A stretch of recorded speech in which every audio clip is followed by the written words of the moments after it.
بسم اللہ الرحمن الرحیم الحمدللہ رب العالمین والصلاة والسلام علی رسولہ الکریم وآلہ الطیبین الطاہرین المعصومین المنتجبین المہدیین المظلومین المعصومین الذین ذہب اللہ عنہم الرجس وطہرہم تطہیرا اللہم صلی علی محمد ولعنۃ اللہ علی اعدائہم ملعونین یومنا ھذا الی یوم الدین اما بعد فقد قال اللہ تعالی سبحانہ فی محکم کتابہ المجید بسم اللہ الرحمن الرحیم قل لا اسألکم علیہ اجرا الا المودۃ فی القربى۔ مومنین کرام، تحریک تحفظ اعضاء و ولا کی آرگنائزنگ کمیٹی یہاں پر موجود ہے اور میں بحیثیت جنرل سیکرٹری تحریک تحفظ ولا و اعضاء آپ سے مخاطب ہوں۔ عرصہ دراز سے شیعت کے لبادی میں ایک غیر شیعہ شخص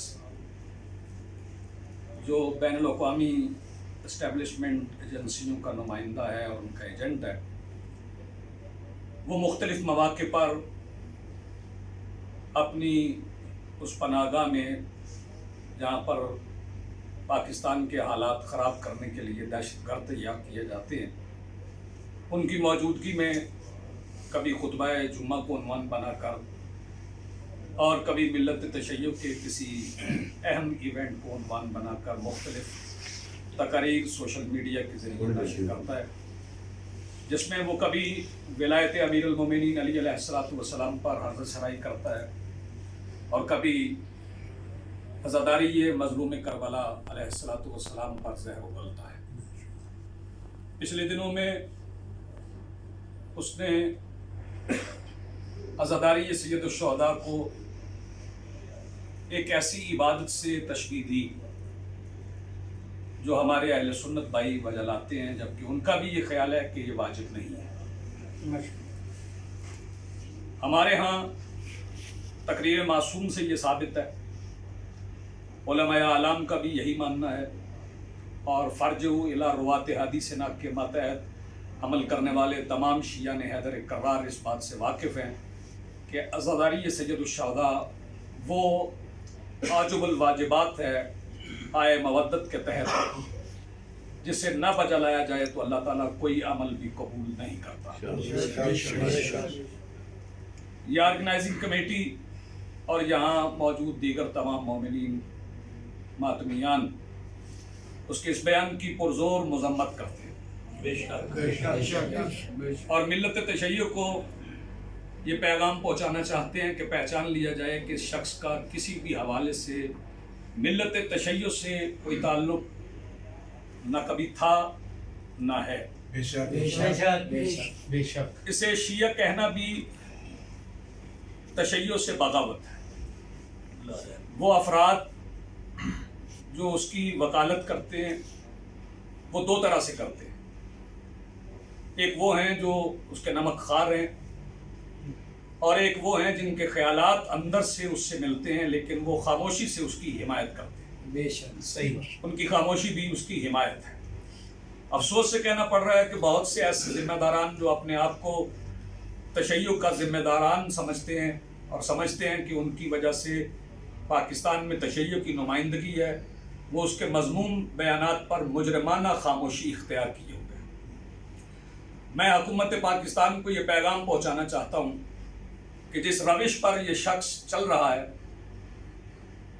ممکن ہے کہ اس کی اس روش کے نتیجے میں پاکستان کے حالات خراب ہو جائیں،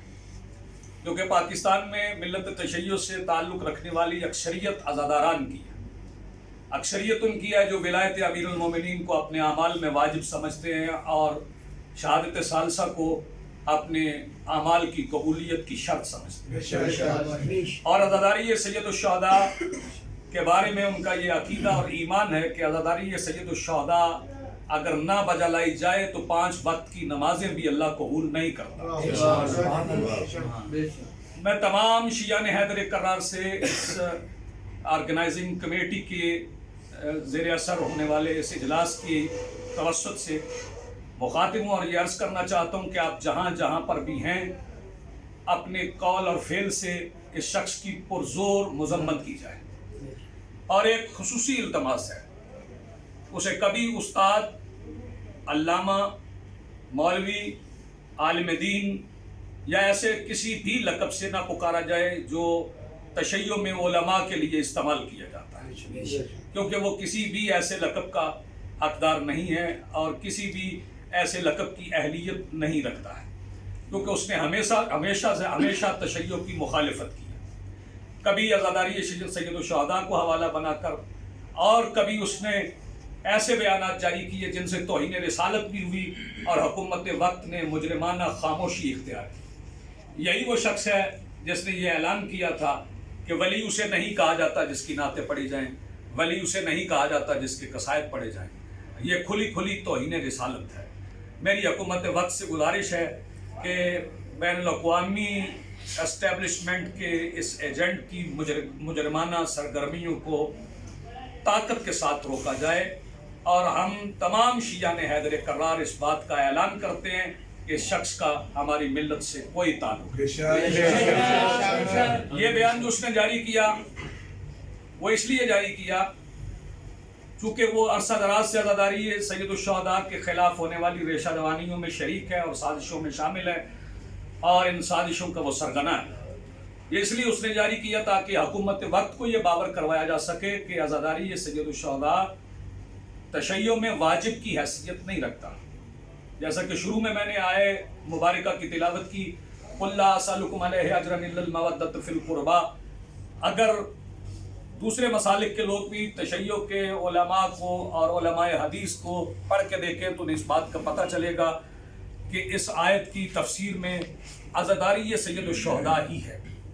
عزاداری سید الشہداء برپا کر کے ہی اجر رسالت ادا کیا جا سکتا ہے۔ اس کا مقصد صرف یہ ہے کہ عزاداری سید الشہداء کو اتنا ہلکا کر دیا جائے تاکہ حکومت کو اسے روکنے میں کوئی مشکل درپیش نہ ہو۔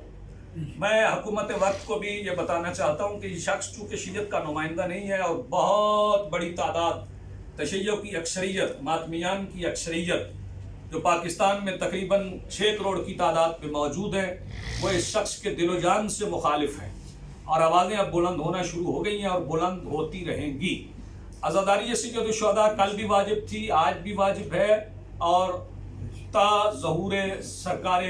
اجل اللہ فرج الشریف یہ واجب رہے گی۔ چونکہ وبائی مرض ہے اور اس کے لیے پوری دنیا ایک بحران کا شکار ہے،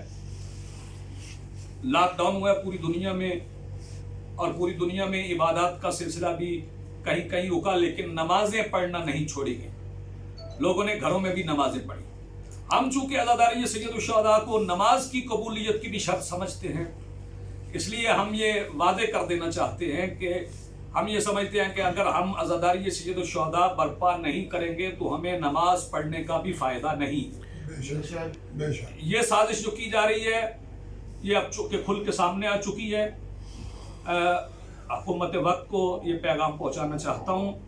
کہ جہاں پر مستحب عبادات کی اجازت دی گئی ہے، واجب عبادت کے لیے کسی کی اجازت کی ضرورت نہیں ہے۔ ہاں البتہ چونکہ ہم ایک ذمہ دار قوم سے تعلق رکھتے ہیں، جو SOPs اجتماعی عبادات کو مقرر کرنے کے لیے، منعقد کرنے کے لیے حکومت مقرر کرے گی، ہم انشاءاللہ تعالی العزیز اس کی پابندی کریں گے، اور انشاءاللہ اس کا باقاعدہ اعلان 11 رمضان کو کر دیا جائے گا۔ وہ مجلس اعضاء جو انشاءاللہ العزیز میاں ذیشان بھٹی صاحب کے زیر اہتمام پنڈی بھٹیاں میں منعقد ہوگی، اس میں باقاعدہ اعلان کیا جائے گا۔ وما علینا الا البلاغ۔